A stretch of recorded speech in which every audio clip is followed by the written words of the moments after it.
Ayatul Kursi is made up of 9 sentences. Allahu la ilaha illa huwa al-hayyul qayyum, number 1.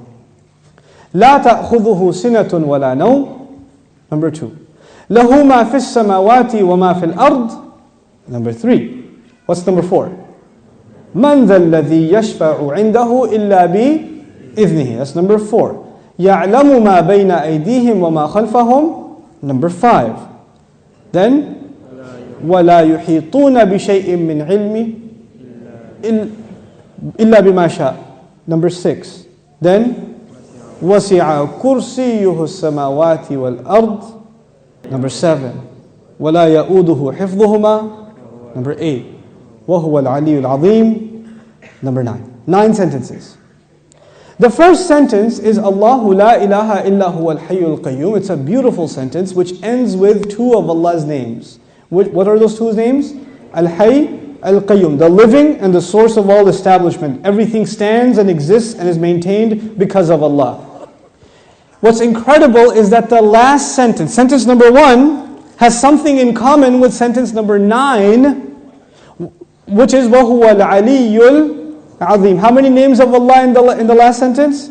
2 names of Allah in the first sentence, 2 names of Allah in the last sentence. Okay.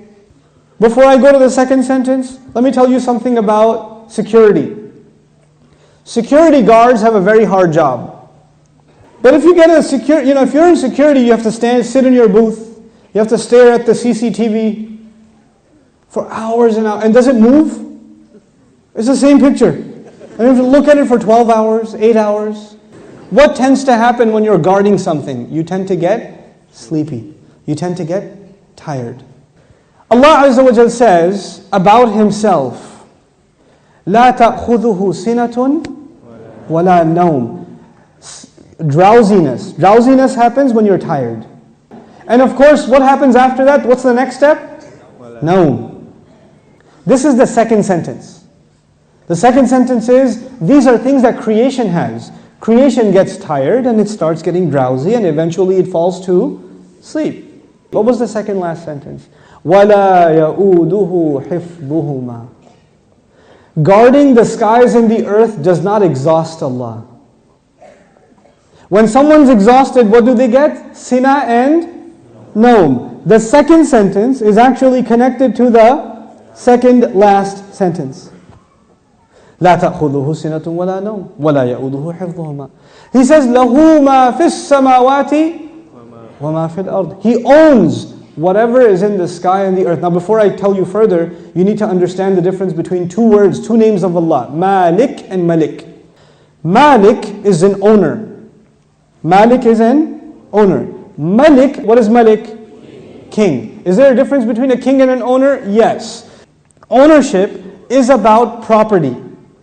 But kingdom is not about, you're not the king over a tree or the king over a piece of land. You're the king over the people who live in that land.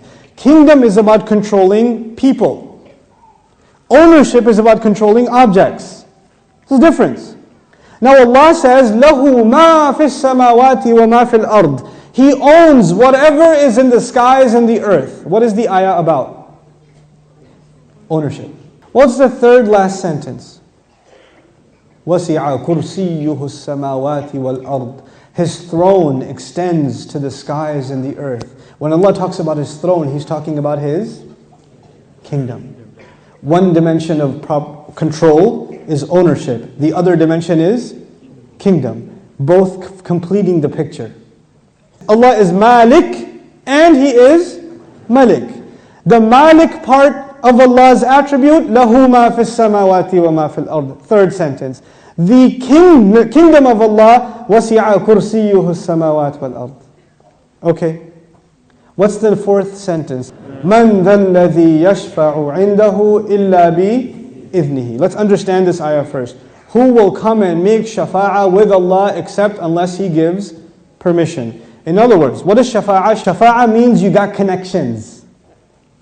Shafa'ah means that you were about to lose your job, but your uncle is the manager and he came and said, no, he's with me. That's shafa'ah. On Judgment Day, we are in trouble possibly, and then somebody comes and says, no, they're with me. They're with me. Go easy on them, please. We beg Allah Azza wa Jal to qualify us for the shafa'ah of Rasulullah sallallahu alaihi wasallam. So this ayah is about nobody having any authority unless Allah gives it to them. وَلَا يُحِيطُونَ بِشَيْءٍ مِّنْ عِلْمِهِ. They know nothing, they can control, they encircle nothing of His knowledge. إِلَّا, except بِمَا شَاءَ.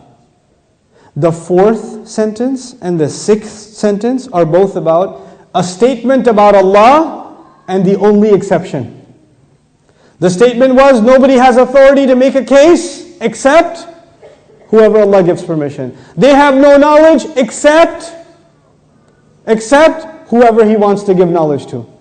Otherwise they know nothing. The fourth and the sixth sentence are correlated. The first and the ninth, the second and the eighth, the third and the seventh, the fourth and the sixth. What's left? Middle sentence? He says, يَعْلَمُ مَا بَيْنَ أَيْدِيهِمْ وَمَا خَلْفَهُمْ. Oh my God, He says He knows what is ahead of them and what is behind them. And He knew what is coming ahead in the ayah and what was behind in the ayah. He put in the middle of it is, I know what's ahead and I know what's behind. Who speaks like that? Who speaks like that? SubhanAllah.